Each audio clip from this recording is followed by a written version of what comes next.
हाँ बोलो। डाले नहीं डाले, रिकॉर्ड हो रहा है ना। ठीक है, हाँ। अब आज पढ़ेंगे, जैसे कल पढ़ा था हमने खोखले स्फीयर के लिए, होलो स्फीयर के लिए, या शेल के लिए, या कंडक्टिंग स्फीयर के लिए। आज पढ़ेंगे एक नॉन कंडक्टिंग स्फीयर हो जो कैसा हो, सॉलिड। ठीक है ना, इलेक्ट्रिक फील्ड इंटेंसिटी।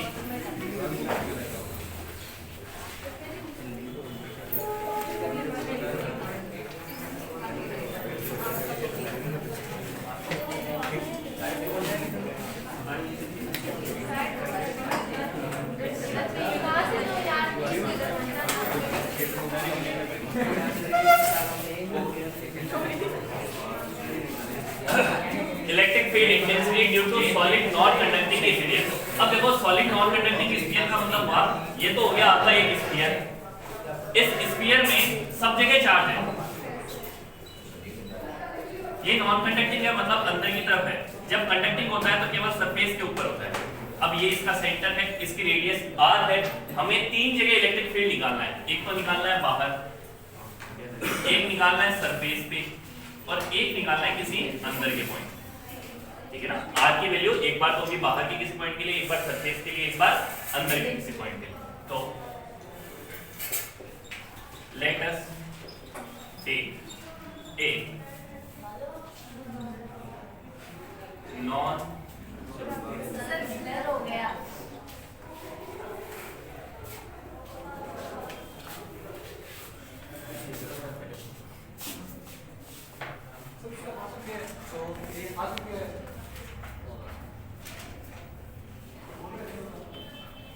ठीक है, इसकी लाइट का थोड़ा सा फोकस आ रहा है, लेकिन ठीक है, आप तो पढ़ ही रहे हो। हाँ, let us take a non conducting sphere of radius r। हमने एक r रेडियस का नॉन कंडक्टिंग स्फीयर ले लिया। इसकी वजह से हमें बाहर के पॉइंट, सरफेस पे और inside, due to this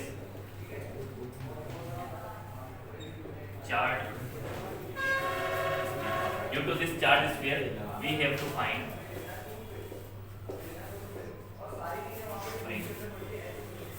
electric field intensity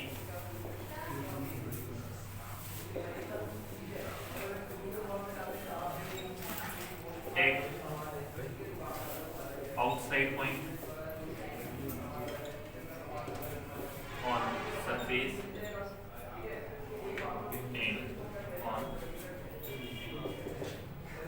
inside point। एक तो बाहर के पॉइंट पे, एक सरफेस पे और एक इनसाइड। ठीक है, तो हम गाउस लॉ से इसके लिए फाइंड करेंगे। तो फर्स्ट, जब हम इलेक्ट्रिक फील्ड की इंटेंसिटी फाइंड करेंगे, इस जगह के लिए इलेक्ट्रिक फील्ड इंटेंसिटी क्या होगी, आउटवर्ड। तो मैं इसको डायग्राम अलग ही बना लेता हूं। ये हो गया आपका स्फीयर। इस स्फीयर के सेंटर से r डिस्टेंस पे कोई पॉइंट है P। यहां पे मुझे इलेक्ट्रिक फील्ड की इंटेंसिटी पता करनी है, और यहां इसमें पूरे में चार्ज भरा हुआ है कैपिटल Q। ठीक है, इसके लिए लिख लेते हैं total charge on sphere is capital Q and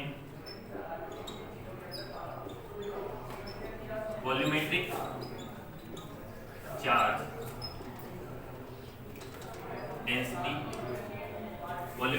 density rho equal to Q upon में V। वॉल्यूमेट्रिक चार्ज डेंसिटी क्या होती है, Q upon में V। अगर इसकी वैल्यू निकाले तो rho इक्वल टू हो जाएगा, V की वैल्यू रखेंगे 4/3 पाई r क्यूब, तो ये हो जाएगा 3/3Q अपॉन में 4 पाई r क्यूब। याद है तो समझ में आ गया ये कैसे लिखा है। 4/3 तो 4/3 का 3 ऊपर चला जाएगा और ये फॉर्मूला बन जाएगा। ये रो की वैल्यू हम लास्ट वाले में यूज नहीं है, जब इनसाइड वाले में यूज करना चाहते हैं तब यूज करेंगे, उसके अलावा कहीं यूज नहीं करेंगे। अब आउटसाइड पॉइंट के लिए for r is greater then r, outside point, outside point में फाइंड करने के लिए इस r डिस्टेंस पे जो p पॉइंट है इसमें हम क्या करेंगे, इस p पॉइंट को ज्यादा दूर नहीं लेके यहाँ इस बी पॉइंट पे हम क्या करेंगे, आर डिस्टेंस का, आर रेडियस का एक गाउसियन सरफेस एज्यूम करेंगे। तो एक गाउसियन सरफेस एज्यूम ले लिया हमने। Let us consider a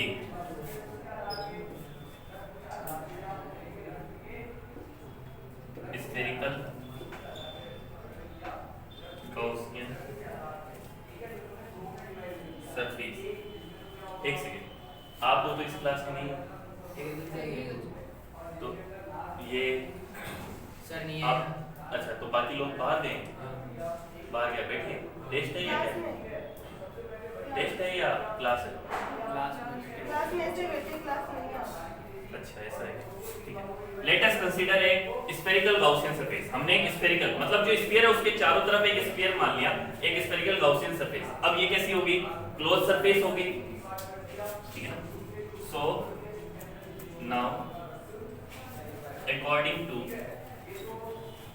Gauss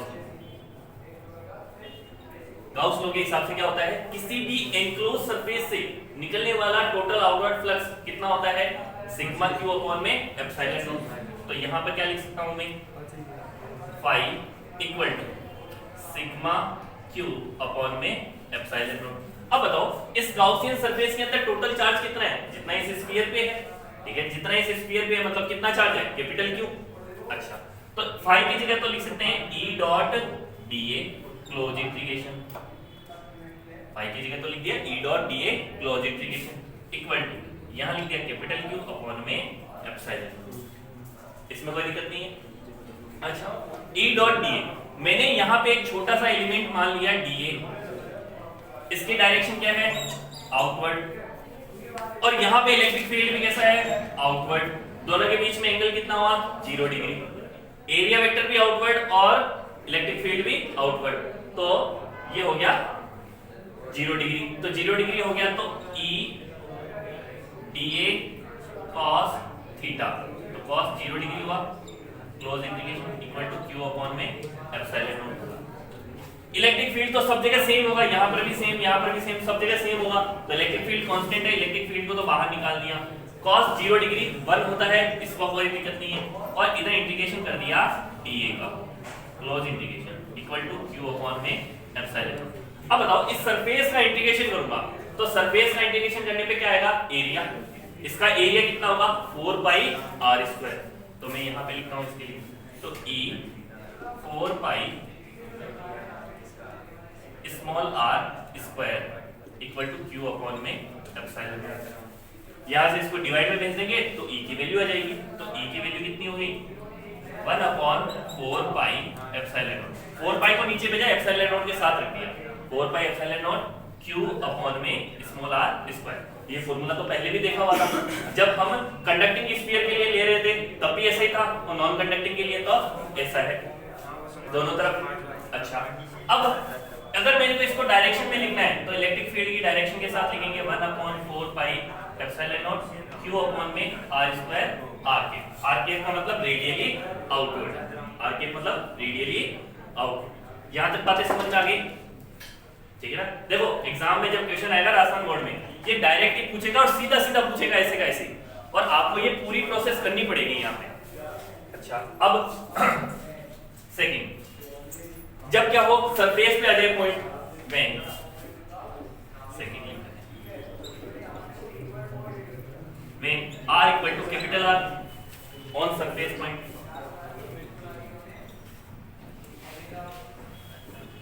किसी सरफेस वाले पॉइंट के लिए, तो E की वैल्यू हमें स्मॉल r डिस्टेंस के लिए पता है, तो इसके अंदर कैपिटल R रखेंगे, तो ये हो जाएगा E की value 1 upon 4 pi epsilon naught q upon में r स्क्वायर, q अपॉन में r स्क्वायर।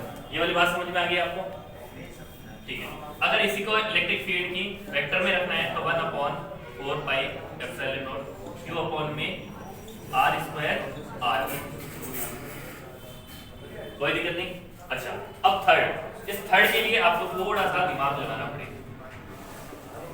अब मैंने क्या किया, अंदर के किसी पॉइंट के लिए फाइंड करना है, तो अब गाउसियन सरफेस कहां लेनी पड़ेगी, अंदर की तरफ लेनी पड़ेगी। तो ये समझो, देखो ये मेरा स्फीयर है, इस स्फीयर में चार्ज है सब जगह, ठीक है। अब यहां से मुझे r डिस्टेंस पता करना है, तो r डिस्टेंस पे एक दूसरा स्फीयर का गाउसियन सरफेस ले लिया मैंने, r डिस्टेंस पे एक गाउसियन सरफेस ले लिया। अब इस गाउसियन सरफेस से आउटवर्ड फ्लक्स कौन सा होगा, जो इसके अंदर चार्ज है। अब कौन सा चार्ज अंदर नहीं है, जो ये बाहर का रहेगा उसका चार्ज नहीं है, बाहर का रहेगा उसकी वजह से चार्ज नहीं है, केवल अंदर वाले की वजह से चार्ज है। तो अब अंदर में कितना चार्ज है, अंदर का वॉल्यूम मल्टीप्लाई अंदर की चार्ज डेंसिटी, अंदर का वॉल्यूम मल्टीप्लाई अंदर की चार्ज डेंसिटी। तो यहां पर हम लेते हैं स्मॉल r डिस्टेंस के लिए, यहां पे जो अंदर चार्ज रखा होगा सारा,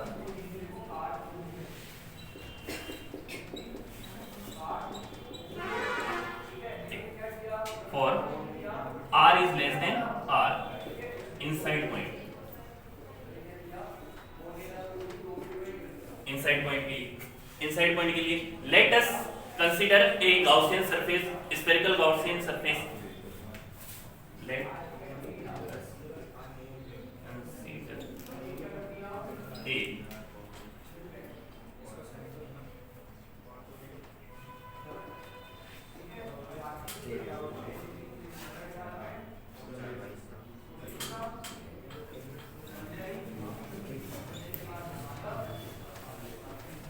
एक हमने गाउसियन सरफेस लिए स्मॉल r रेडियस वाली, यहां तक तो कोई दिक्कत नहीं है, स्मॉल r रेडियस वाली गाउसियन सरफेस होगी।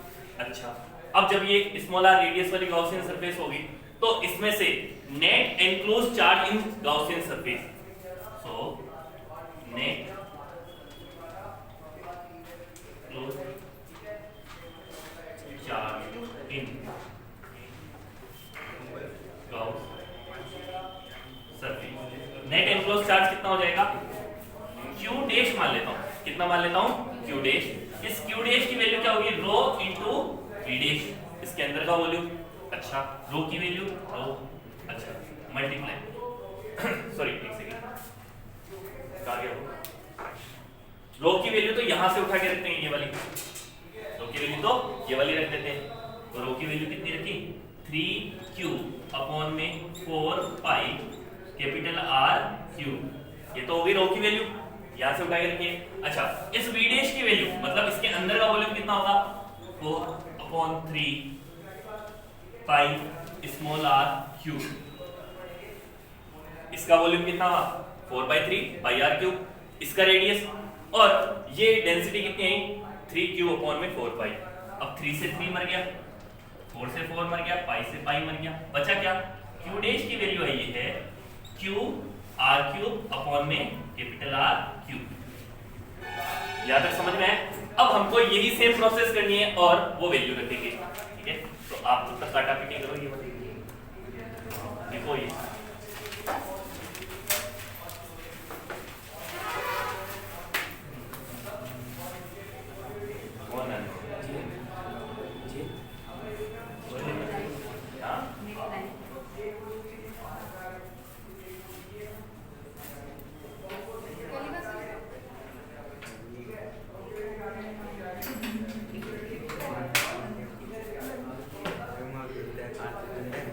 बाहर निकल जा उस मोएटा वर्ड से, अपनी खुद की दुनिया से बाहर निकल जाएगा।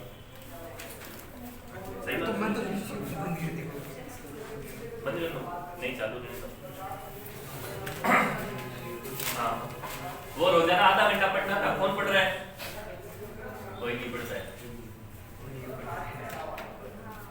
नहीं पढ़ता है ना कोई,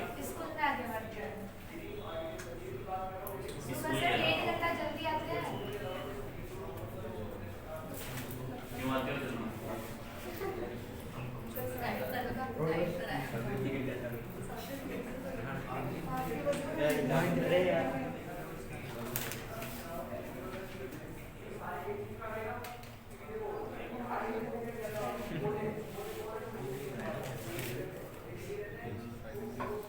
फटाफट लिखो, फटाफट, इतना स्पीड से लिखो कि मतलब ट्रेन में से धुआं निकलने लग जाए।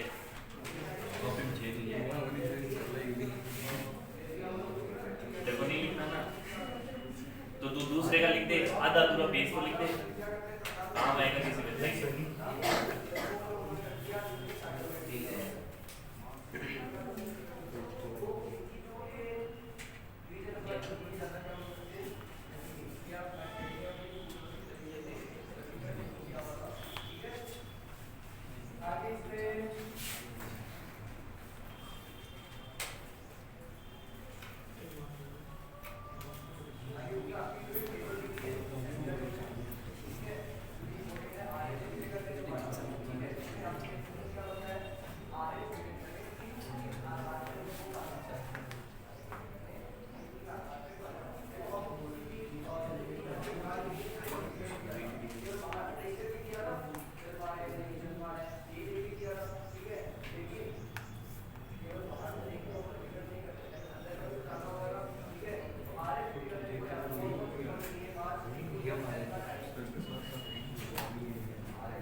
चारों लिखो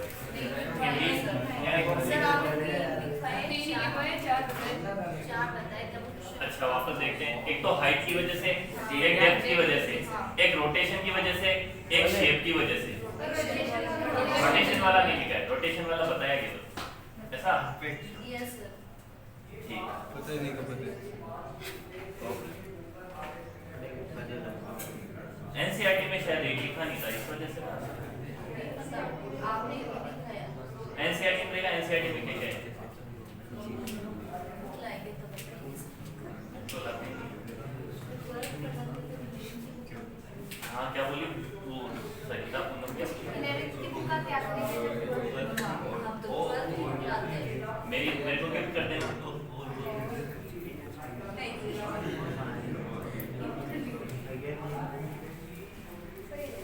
दुनिया को सच पता नहीं या तो सही क्या इसके साथ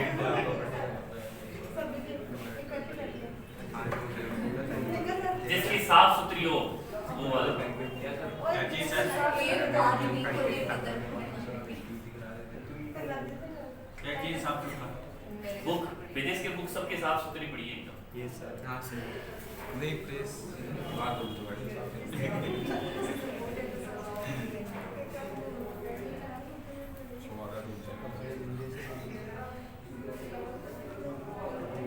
ट्वेल्थ की भी साफ सुथरी रहेगी ताकि तुमको एग्जाम में पढ़ने के टाइम पे अच्छी फीलिंग रहेगी।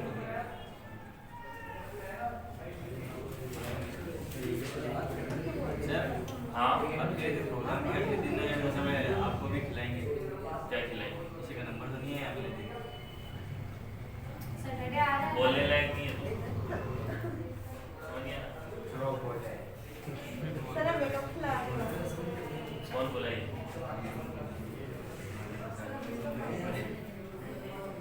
दर्जी की बात नहीं लगी मेरे हाथ में नेत्र पर व्यक्ति है।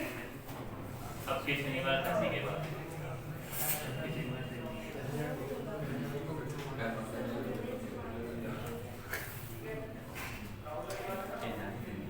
सर बोल रहे थे ना गणेश जी मानिए क्या?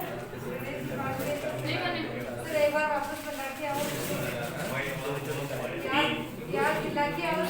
टीम का नाम गुड्डा होता है। सर चलो एक बार चलो लिख लिया। यस सर नो बेटा तो नहीं लिखा। इसको तो लिख दिया बेटा तो कितना? नहीं सर लिख दिया मैं सोच सर आपकी राइटिंग की तारीफ हो रही है इधर।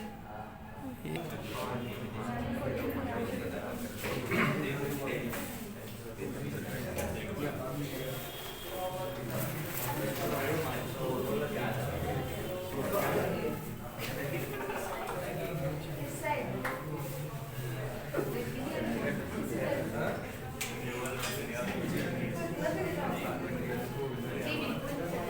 इधर देखो, यहाँ पर देखो, हमने क्यू डैश की वैल्यू निकाल ली। अब देखो, अब हम बाई गाउस लॉ के हिसाब से क्या लिख सकते हैं? Phi equal to sigma Q upon में एप्सिलॉन नॉट। अच्छा, फाई की value e dot D A close integration equal to q dash upon में एप्सिलॉन नॉट। क्योंकि अब की बार एनक्लोज चार्ज कितना है? Q dash. अब की बार एनक्लोज चार्ज कितना है? Q dash. क्यू डैश की वजह से। अच्छा, अब वहां पर भी सेम सिस्टम है, राहुल बातें नहीं, वहां पर भी सेम सिस्टम है। एरिया वेक्टर इस तरफ है और इलेक्ट्रिक फील्ड भी इधर है, दोनों के बीच में एंगल कितना हो गया? 0। तो E dA cos 0 degree Q dash upon में epsilon naught close integration.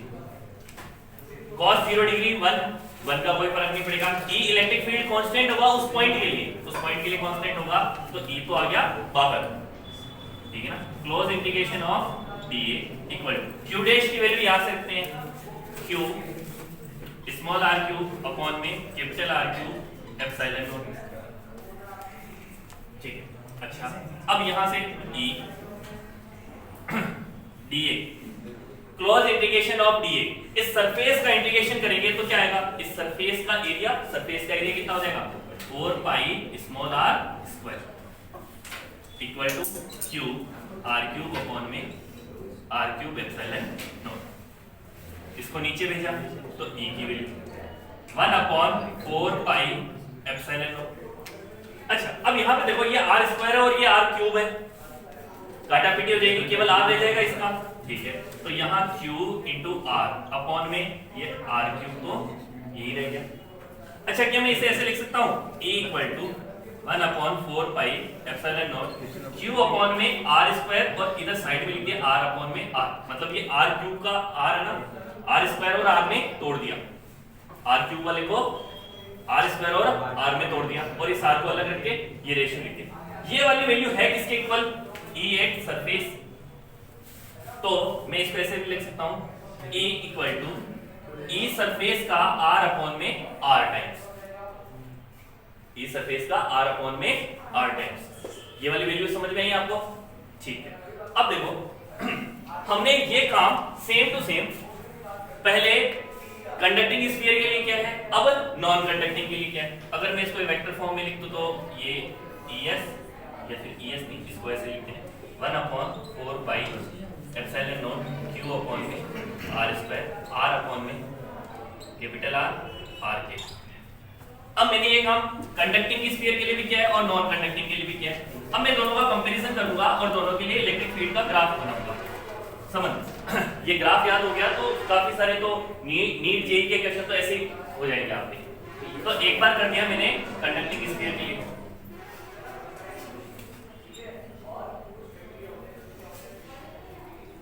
Conducting sphere, और दूसरा हो गया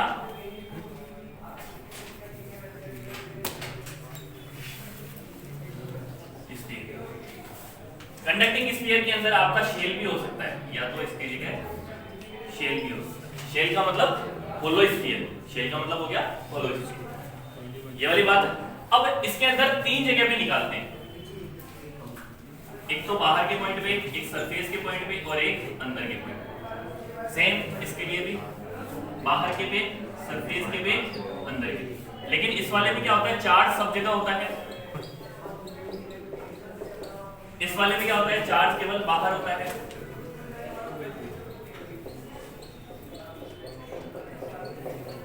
अब फॉर्मूला देखना,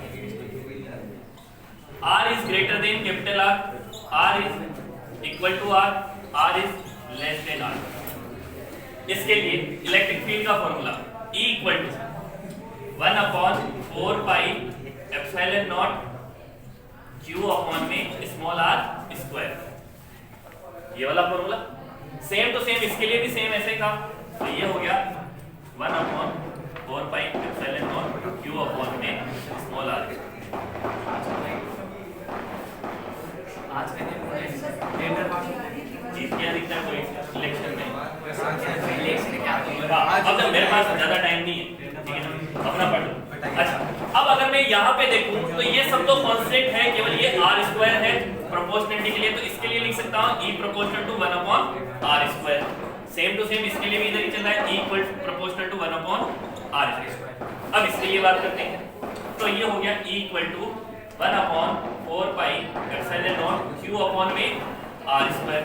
इसके लिए भी सेम ही आया, E equal to 1 upon 4 pi epsilon naught Q upon में r स्क्वायर। ये क्या वैल्यू होगी, कांस्टेंट। कांस्टेंट कैसे हुई, Q तो सेम फिक्स दे दिया था पहले से, रेडियस तो उसकी फिक्स है, ऐसा तो नहीं रेडियस कम ज्यादा हो रही है, रेडियस भी फिक्स है 1 अपॉन 4 पाई एप्सिलॉन नॉट, ये भी फिक्स है। तो ये E की वैल्यू कैसी हुई है, कांस्टेंट। इसके लिए भी E कैसा होगा, कांस्टेंट। यहां तक ठीक है। अच्छा अब देखो स्मॉल r के लिए अंदर की तरफ जाएंगे तो यहाँ इलेक्ट्रिक फील्ड कितना आता है, 0। कंडक्टिंग के लिए अंदर क्या आता है, 0। नॉन कंडक्टिंग के लिए अंदर की तरफ देखो E की value 1 upon 4 pi epsilon naught Q upon में r square, small r upon में कैपिटल R।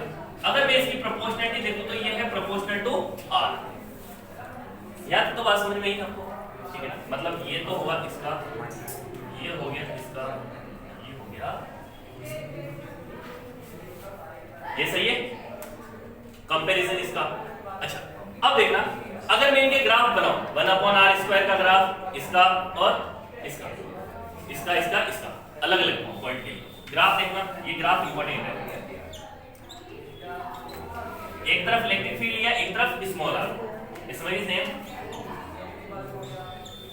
एक तरफ स्मॉल आर एक तरफ इलेक्ट्रिक फील्ड। अगर हम सेंटर से सरफेस तक जाए, सेंटर से सरफेस तक जाए, अंदर इलेक्ट्रिक फील्ड कितना आता है 0, तो अंदर इलेक्ट्रिक फील्ड 0, तो इस तरफ तो इलेक्ट्रिक फील्ड कितना है 0, E की वैल्यू 0 अंदर इनसाइड की, या इसको मैं ऐसे लिख देता हूं, ये इनसाइड के लिए, ठीक है ना। अच्छा सरफेस पे कितना आता है, ये वैल्यू है फिक्स कांस्टेंट है, तो सरफेस की वैल्यू फिक्स ये। अच्छा सरफेस के बाहर क्या होता है 1/r² का प्रोपोर्शनलिटी, तो 1/r² का ग्राफ कैसे होता है, मतलब इलेक्ट्रिक फील्ड का ग्राफ कैसा होगा, यहां से स्टार्ट होगा इधर तक है। लेकिन अब इसमें देखो अंदर की तरफ क्या है प्रोपोर्शनलिटी r के, तो अंदर की तरफ प्रोपोर्शनलिटी r के, और सरफेस के ऊपर ये सरफेस वाला पॉइंट, सरफेस वाला पॉइंट जब स्मॉल r की वैल्यू कैपिटल R हो जाती है। बाहर की तरफ क्या होती है 1/r², तो बाहर की तरफ छापो, छाप दिया साथ साथ में बाहर की तरफ वो निकल जाए, मैं कह रहा हूँ निकल जाए,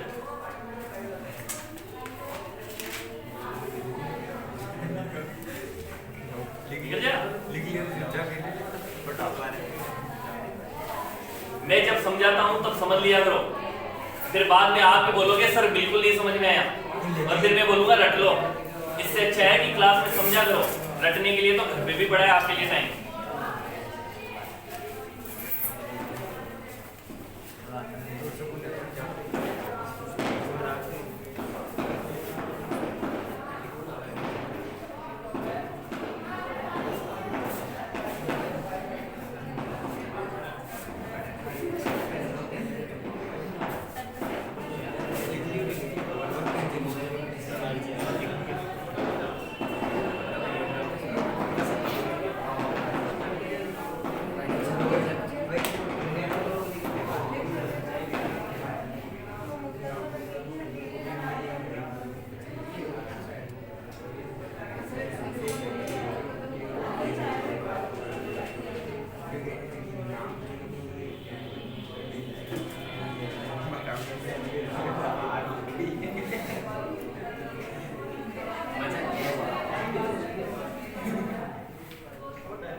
वापस आएंगे कभी टाइम पे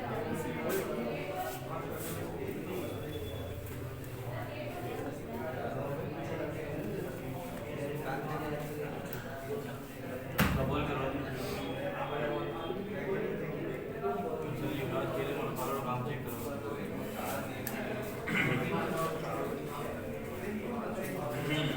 हाँ और किसने लिख लिया, अभी तो मजा आ रहा था कि भाई हमको बाहर भेजते थे सर्दियों में, अब गर्मियों में बाहर भेजेंगे ना तब आएगा। सर बात बराबर अपन की नहीं भी है। पंगे तो यहाँ लगेंगे ना, कब जब आप 12th में आ जाओगे लग जाएंगे आपके लिए, उनके लिए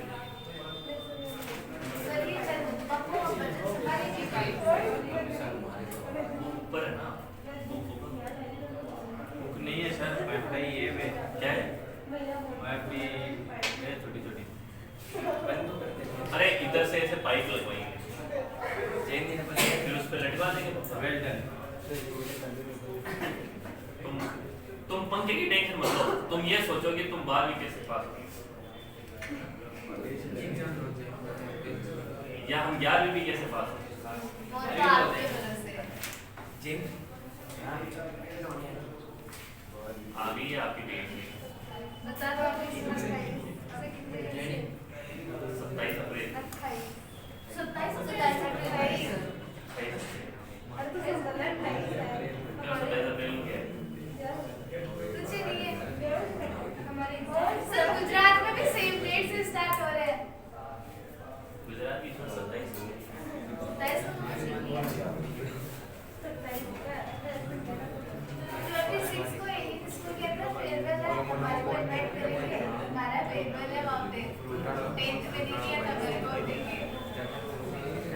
कौन से स्कूल में? ठीक है, तो मैं भी आ गई।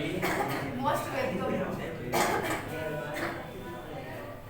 एलियन तो सीआर सर। सीआर सर वाला आ रहा हूँ। क्या दिन है को है? 26 संडे है क्या? इसी महीने में 26 हाँ। सैटरडे है सैटरडे। दोपहर में है। नहीं शाम को हो सकता है।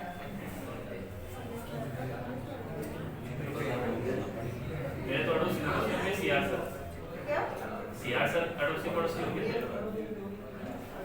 सीआर सर का एक्चुअल नाम क्या है? पता है आपको? चेतना?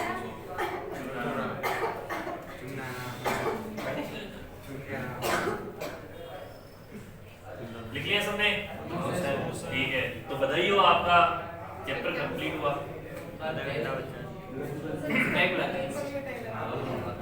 सतीश जाने को और मंडे को टेस्ट ले लो। ले लो। सर ये तो नहीं है। ये बीए किसने बोल रही है? ठीक है, तो जिस दिन ये आएगी उसी दिन टेस्ट हो जाएगा। ये सही है। तो आज से आज से निकल। चलो सर ऐसे फिजिक्स का डेट तो आज ही आ जाना चाहिए, लास्ट टाइम अभी कर लो। नहीं सर अभी मैं ना 15 से एब्सेंट हूँ। 15 से कब तक? 22 तक। 22 तक। क्या है? हॉलीडेज के। बोलिए सर बहुत सालों से इसके। 5 सालों से हॉलीडेज के कर। इसका बर्थडे आ रहा है इसलिए।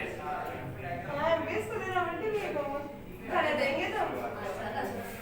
चलो मिटा दे इसको। नहीं सर। हाँ, देखो, पीछे से कमेंट आ रहे हैं आपसे। क्या क्या? क्या? अभी आपको पता लग जाएगा। लिख लिया बात तुम बड़े मैं तो शायद तुम्हारी सर उसने लिख लिया ऐसे नहीं होता।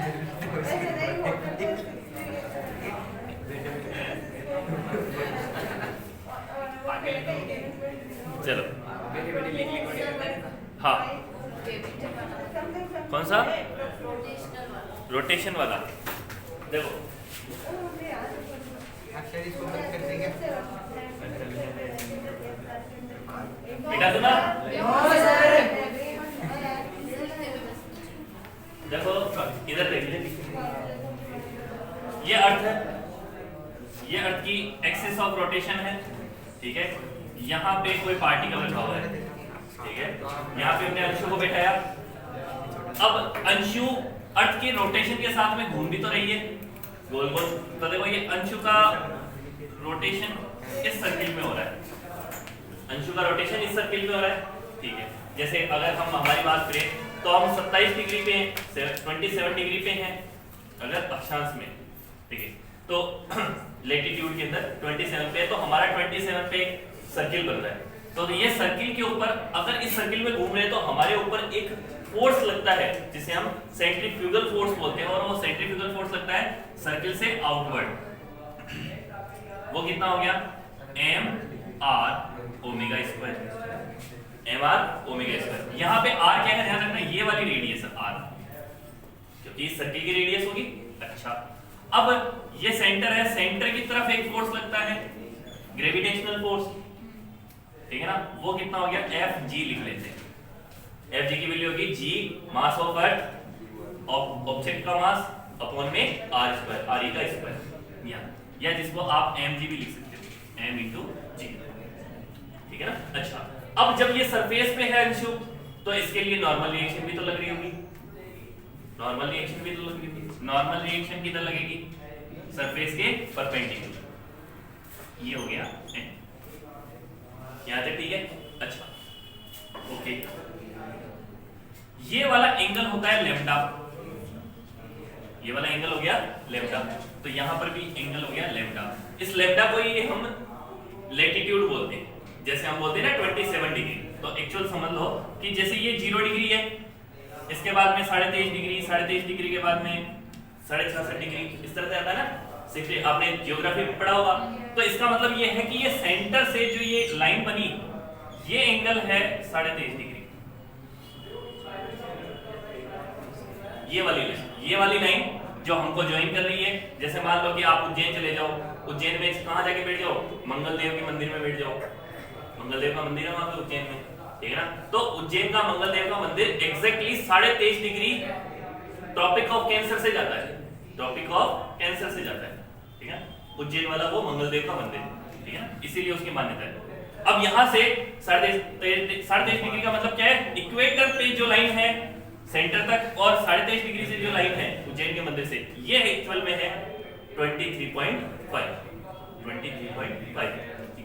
इसको हम बोलते हैं ट्रॉपिक ऑफ कैंसर, यही बोलते हैं ट्रॉपिक ऑफ कैंसर। और एक नीचे वाली होती है उसे क्या बोलते हैं, कैप्रिकॉर्न, ठीक है ना। मकर रेखा हिंदी वाले बोलते हैं इसको कर्क रेखा। अच्छा, तो यहाँ पे तो ये वाला एंगल तो ये वाला लैम्डा ले लिया, ठीक है, ओके। अब देखो कहाँ गया वो,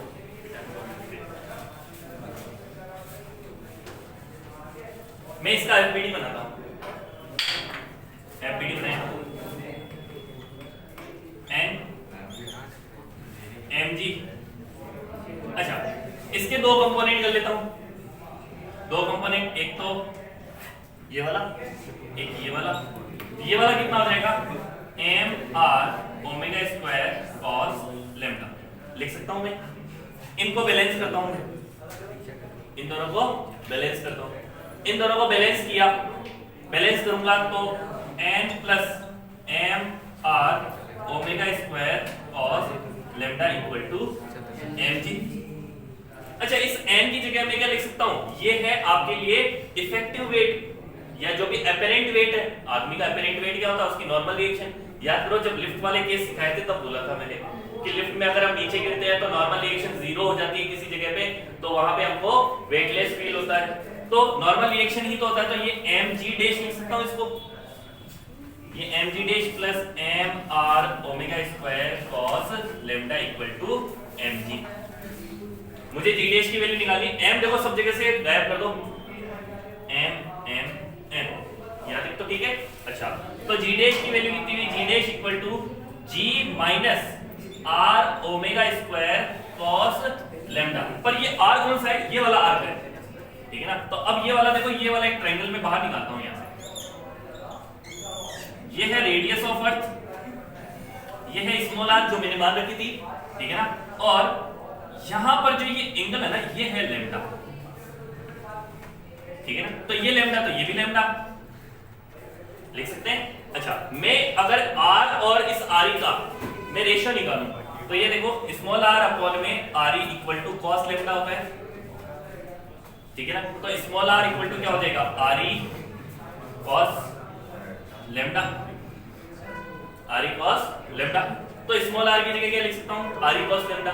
तो ये देखो g dash equal to g 1 minus g minus re omega square cos square lambda. ये स्क्वायर कैसे हो गया, एक cos लैम्डा पहले से था, एक cos लैम्डा हो रहा है। ये वाला फॉर्मूला आपने देख रखा होगा किसी भी बुक में, देख लें, ठीक है ना। जो भी अगर आप कंपटीशन वाली बुक उठाओगे ना, वहां पे ये चीज दिखेगी। तो एक्चुअल क्या करो, आप ये वाली प्रोसेस लिख लो, due to rotation of earth. अच्छा, due to rotation of earth. अच्छा, इसमें भी दूसरी चीजें बता देता हूं, 5-7 मिनट है।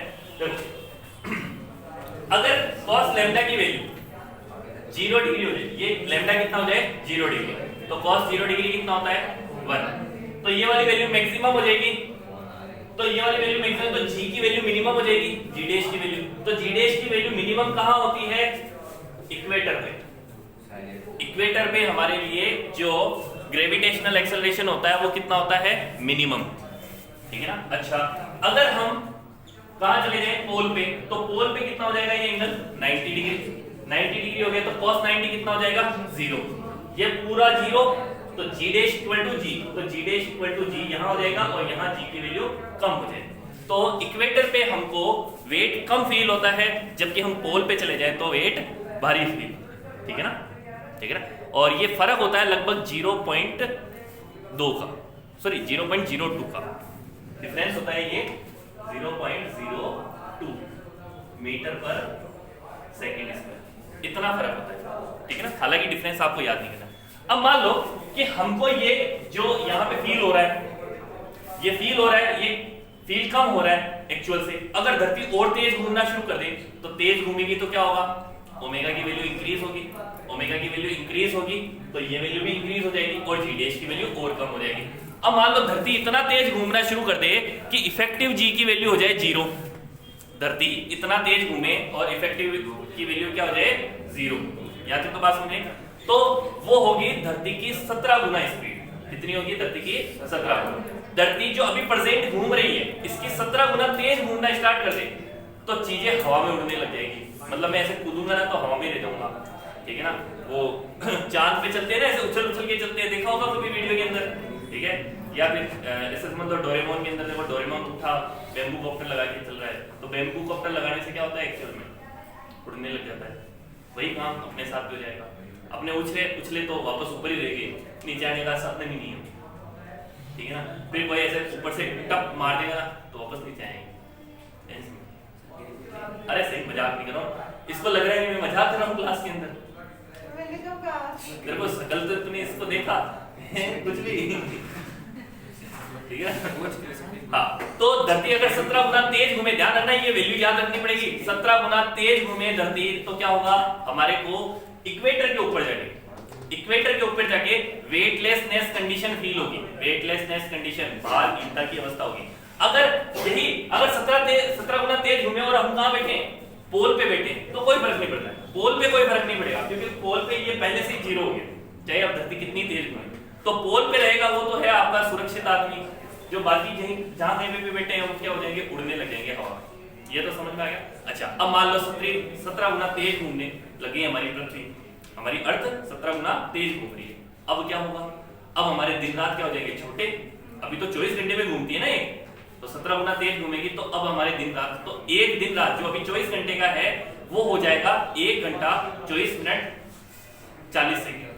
1 घंटा 24 मिनट 40 सेकंड, या इसको बोल दो 84.6 मिनट। 84.6 मिनट याद रखनी है ये वैल्यू 84.6 मिनट। ये पूरी फिजिक्स में 2-3 बार आएगी वैल्यू। एक बार तो यहाँ आई है, एक बार आएगी आपके लिए ऑसिलेशन।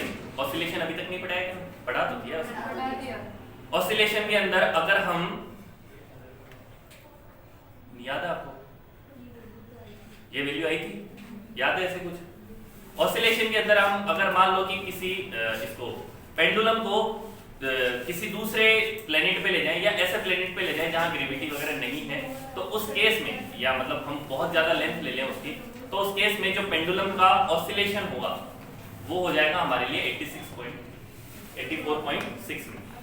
ये एग्जैक्ट वैल्यू है, ठीक है ना, ये याद रखिए 84 पॉइंट। ओके।